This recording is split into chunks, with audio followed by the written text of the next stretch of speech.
नमस्कार दोस्तों, ओम नमः शिवाय। स्वागत है आप सभी का इस नए वीडियो में। ओम नमः शिवाय, जय श्री शिवाय, नमस्तुभ्यं, हर हर महादेव। गुरुवार का विशेष उपाय जो कि आप सभी को अवश्य रूप से करना चाहिए। गुरुवार के कुछ विशेष उपाय हैं, जिनमें से कि पहला उपाय है 7 चने की दाल वाला और दूसरा उपाय है गुड़ और चावल से करना है। यह उपाय आप सभी की रोटी की किस्मत को चमकाएगा, साथ ही साथ आपके दुर्भाग्यों को आपके जीवन में चल रहे दुर्भाग्य को बदल करके सौभाग्य में परिवर्तित करेगा। तो किस प्रकार करेंगे और कैसे करेंगे, पूज्य गुरु जी द्वारा यह उपाय बहुत ही सरल और बहुत ही सहज रूप से हम सभी जानेंगे और समझेंगे। तो चलिए जानते हैं और समझते हैं।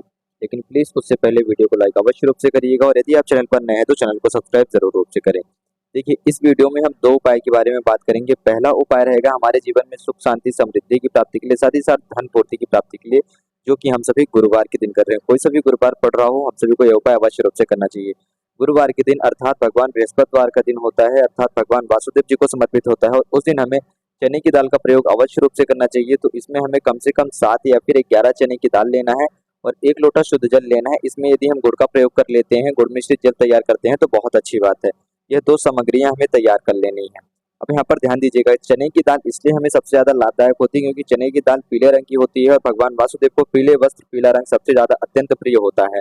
और जिस प्रकार से आप चने की दाल समर्पित करते हैं तो वह एक स्वर्ण के समान होती है। इसकी वजह से आपको धन और इच्छा की मनोकामना भी परिपूर्ण होती है, धन से जुड़ी हुई समस्याएं भी दूर होती है और माता अष्टलक्ष्मी की भी अनुकंपा कृपा आप पर बनती है। तो 7 चने की दाल या फिर कह सकते हैं हमें 11 चने की दाल आपने ले ली है। गुड़ मिश्रित जल तैयार करके आप गुरुवार के दिन अर्थात बृहस्पतिवार के दिन भगवान शिव जी के मंदिर में पहुंचते हैं। उस दिन सबसे पहले आप क्या करेंगे, बृहस्पतेश्वर महादेव जी का नाम लेकर के आपको सबसे पहले जो आपने ये चने की दाल ली है कुछ 7 या 11, इन 7 या 11 चने की दाल को आपको इस गुड़ वाले मिश्रित जल से आपको थोड़ा सा भिगो लेना है। इस चने की दाल को हल्का सा भिगो लिया। भिगो लेने के बाद आप ये चने की दाल भगवान शिव जी के शिवलिंग पर देखिए आपने यहाँ पर भिगो लिया। जब आप भिगोएंगे उस वक्त भी ध्यान दीजिए कि आपको बृहस्पतेश्वर महादेव जी का ही नाम जप करते रहना है। अर्थात कहने का तात्पर्य यह है कि आपको निरंतर बृहस्पतेश्वर महादेव जी का ही नाम जप करना है। बृहस्पतिवार के दिन कर रहे हैं, चने की दाल आप बृहस्पतेश्वर महादेव जी का नाम लेकर के समर्पित करते हैं तो बहुत ही ज्यादा आप सभी के ऊपर अत्यंत लाभदायक और कृपा होती है भगवान वासुदेव की, साथ ही साथ भगवान शिव जी की और माता अष्टलक्ष्मी जी की भी आपके ऊपर अनुकंपा और कृपा बरसती है। तो जैसे ही आपकी चने की दाल गीली हो जाए तो संपूर्ण यह 7 चने की दाल इकट्ठे आप भगवान शिव जी के शिवलिंग पर समर्पित कर देंगे या फिर वह 7 चने की दाल आप जल में भी मिला सकते हैं। जैसे ही चने की दाल आप जल से भिगो करके, गुड़ मिश्रित जल से भिगो करके भगवान शिव जी के शिवलिंग पर समर्पित करते हैं, ठीक उसी के बाद आपको 1 लोटा शुद्ध जल जो आप लेकर के गए हैं, वह 1 लोटा शुद्ध जल ठीक इसी प्रकार जैसे कि अभी आप वीडियो में देख रहे हैं, इसी क्रिया अनुसार आपको बृहस्पतेश्वर महादेव जी का नाम लेते हुए संपूर्ण जल भगवान शिव जी के शिवलिंग पर समर्पित कर देना है और भगवान वासुदेव से, भगवान शिव जी से और माता लक्ष्मी जी का अंतिम बार आपको पुनः से एक बार दोनों हाथ जोड़ करके नाम लेना है और उनसे अपनी प्रार्थना याचना करनी है कि मेरे जीवन में जो दुर्भाग्य चल रहा है वह दुर्भाग्य मेरे जीवन से दूर हो, सौभाग्यमय की प्राप्ति हो और आपके जीवन में सभी प्रकार के कष्ट, विघ्न, बाधाएं दूर हो और जो भी आपको अन्य समस्याओं का सामना करना पड़ रहा है ऐसी समस्याएं आपके जीवन में ना आए। इस प्रकार से आपको भगवान शिव जी से, माता लक्ष्मी और भगवान वासुदेव जी से प्रार्थना याचना कर रही है। साथ ही साथ धन से जुड़ी हुई समस्याएं दूर हो, आपकी भी जो किस्मत है वे अलग ही प्रकार से चमके। जैसे गुरुवार के दिन पीले वस्त्र की, पीले रंग की एक अलग चमक होती है, ठीक उसी प्रकार से आपके जीवन में भी एक अलग चमक, एक अलग ऊर्जा और एक नए रंग की, एक नए शक्ति की अनुभूति हो।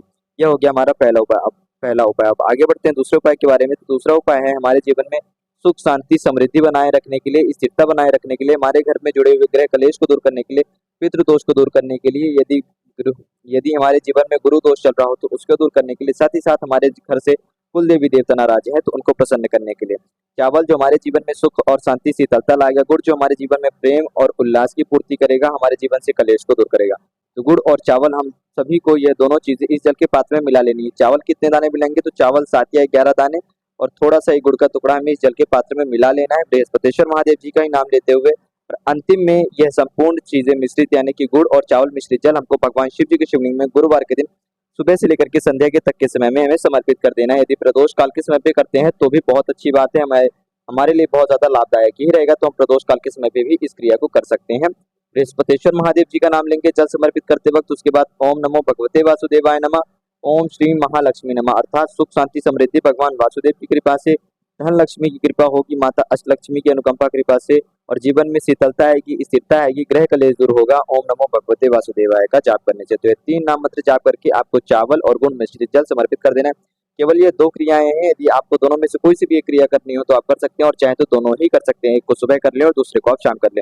गुरुवार के दिन का बहुत ही मुख्य और विशेष उपाय है। तो गुरुवार के दिन का विशेष उपाय आप सभी की हर प्रकार से इच्छा मनोकामनाओं को परिपूर्ण करेगा। साथ ही साथ आपके जीवन में चल रही रूठी हुई किस्मत को बदल करके सौभाग्यमय में बदलेगा। आपके जीवन से दुर्भाग्य को दूर करेगा और आपकी हर इच्छा मनोकामना हर कार्य परिपूर्ण होंगे। तो संपूर्ण जानकारी जानिए पूज्य गुरुदेव के अनुकंपा की प्रेरणा से। तो उम्मीद करता हूँ आप सभी समझ गए होंगे। यदि कुछ प्रश्न हो तो अवश्य पूछिएगा। जय श्री शिवाय नमस्तुभ्यम। हर हर महादेव। ओम नमः शिवाय।